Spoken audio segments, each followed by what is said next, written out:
The easiest way to approach content marketing is by answering the most popular questions your ideal buyers and prospects have.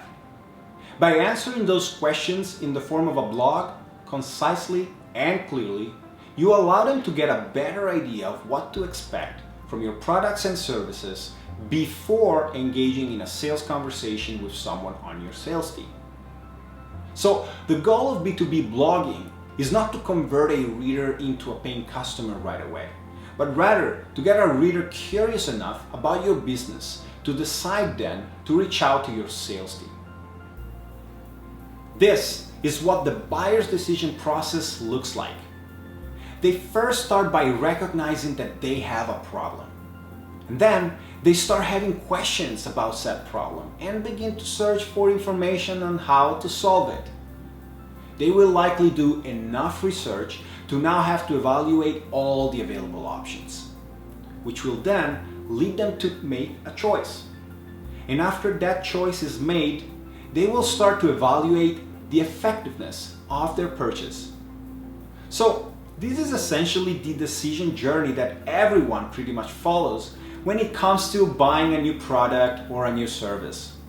Maybe not always in such a formalized way, but it does happen, and even more so in B2B. So there are 5 effective content categories that you can use to capture a buyer's attention in one of these 5 stages of the decision process. First, we have comparison articles, then checklist articles. Third, we have cost and pricing guides. Then we have problem articles. And lastly, how-to articles. And we are going to look at each one of them right now. The first example is a comparison article from Complete Technology. Exchange 365 versus Gmail. Which is best for your business? The article has a self-explanatory title. Comparison articles like this are probably one of the most powerful content categories you can use to address middle-of-the-funnel prospects with information that helps them evaluate their options and make their decisions more confidently. The second example is a checklist article.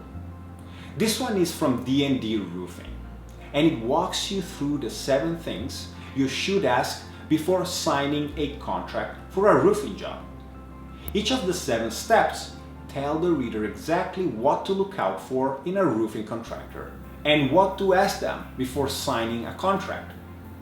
These types of articles demonstrate a certain level of authoritativeness and confidence because it's written by a roofing contractor in this case, and it applies to every roofing contractor, not just DMD. So a reader could decide to apply this 7-step process with D&D Roofing or with any other contractor if they wanted to. But because D&D Roofing is explaining how to simplify the process of hiring a roofing contractor, then they'll probably have higher chances that whoever reads this will feel that D&D is an honest and transparent company, isn't going to try to rip them off, and probably will end up working with them. So don't be afraid to disclose industry secrets in the form of a checklist with your readers. The third example is a cost article. In this case, we are looking at how much should an RIA expect to pay for IT services nationwide. The title poses the question as if the buyer were asking it directly to the RIA Workspace sales team, or like they would type it into Google. Because for many industries, it's so difficult to establish baseline prices for products and services, and because so many people use price to determine their purchase decisions, then it's a very good idea to explain your prospects how you get to set the prices of the services and products that you offer. Don't be scared to talk about pricing on your website. This is an important top of the funnel piece of content that helps your leads understand whether they are ready to work their way down the funnel towards making a purchasing decision. Without that, they might think that you're hiding something really important to them. The fourth example is a problem article.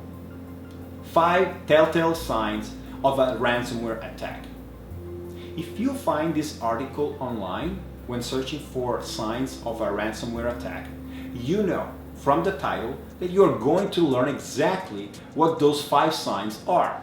And more importantly, you're going to be educated on the specific ways to protect yourself from a ransomware attack. This article comes across as trustworthy, and it shows they are willing to address the common concerns coming from their customers. The 5th and last example is a how-to article. Here's how to speed up Google Chrome. This is purely educational. Each day, millions of people search for how-to keywords in Google in order to learn something in any field. If there's one piece of advice I'd like you to take away for this specific content category, is to stick to the point.